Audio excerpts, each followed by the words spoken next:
It's true that we won't always be motivated. However, being disciplined, practicing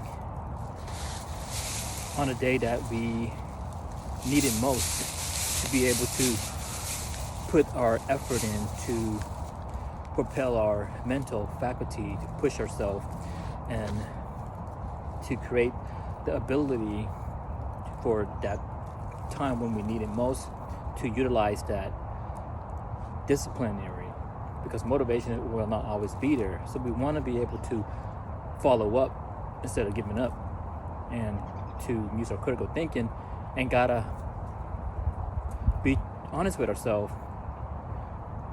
Even though the hardest discipline could be just waking up from the bed, roll ourselves over, doing a sit-up, doing a push-up, doing a split, and do the regular thing, going to the bathroom, urinate, brush your teeth, wash your face, and get ourselves ready for the better day. The day's now, the day's here, the day's right now. And after doing so, we also look forward to see what is it that we can create to conjure up the feeling of goodness, grace, from good to great.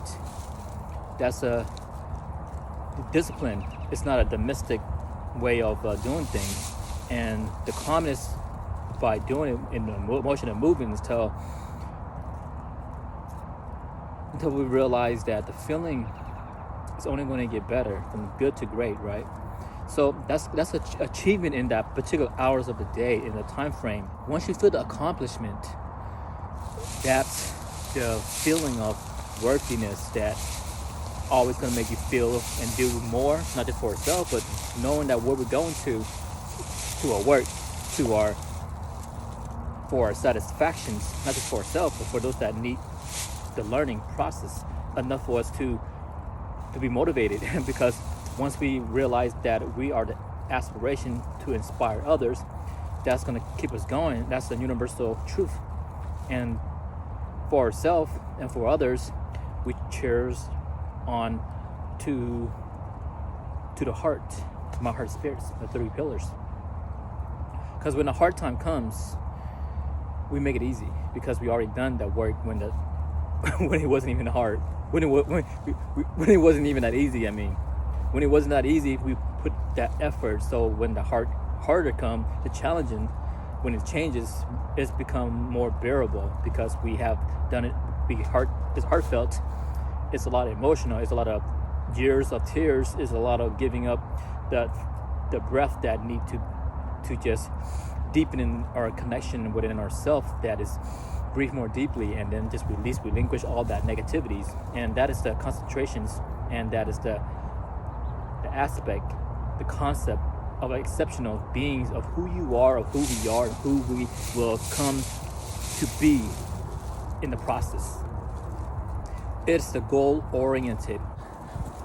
Sometimes we leak out the innate nature. We urinate out within a thought process of anything that's serving us, that's no longer serving us. So once we urinate, at the same time, so as I recollect a way of doing the meditative in a deathless state of our being, when we go urinate in a bathroom, at the same time, we once it's out of our body, we say to ourselves, all the negativity be released, relinquished, be out of this mind and body, just like not being possessed of whatever it is. The explosion of the negativities, just let it out of mind, out of sight, out of this body.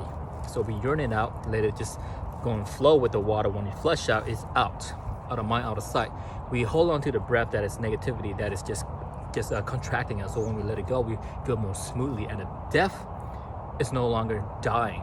We become deathless. Anyways, so let's get things straight. That what happened when we do that process, the ritual, from my experience, just that every time we let things go out of our body, when we urinate, I know it sounds a little bit different, but it's a process, the morphosis of our ascension of the mind that is spiritually inclined in this planet that we are showing, in the mix of emotion that tears, that left us undiscovered. But then when we somehow figure things out in ways of our own, we like to share it too. There's no it's like life mastery. It's a mystery in and of itself. We figure out what it is that is working for us, that it could be useful for everyone else as well too. So because that's the universal of our beings, because every time you go urinate, it's just like at the same time you hear you're present, you be mindful, you urinate out all those things that is no longer serving us. Insomnia, that keeping people up at night, that are unable to sleep. So every time you go to bed, before you go to bed, you urinate. Whatever that's creepy crawling in your mind, that is hang on, that lashing on, that just need to just cut off, and so you can go to bed, sleep and sound. The best possible balance, also the work that is processed, repeatedly doing over and over again. It's all about repetition, baby. So this could be something that can conjure up and also be compartmentalized, and the skills that is breeds the better way of restful sleep. We're working with one another. A person that's unable to sleep at night because they got so many cognitive apparatus that is of the past or the future, or it's just something that just mind just keep on propelling and just never cease to rest. And that is the corporate of the haters. That's corporate of the doubter. That's the thing that is imposter syndrome that is need to require of the mental focus. And the ability to do this is to understand who you are, so we can get acquainted with who you are, understand that this body here, this physical form that is also could help you bring joy, can also bring the not so good. Is trying to indicate when it's not it, when your mind can't sleep because the mind's running 1,000 miles per hour of 18,000 per second. It's just needed discipline. So discipline is something that is process, the practices that can be discussed in now. Peace of mind and love of heart. Peace.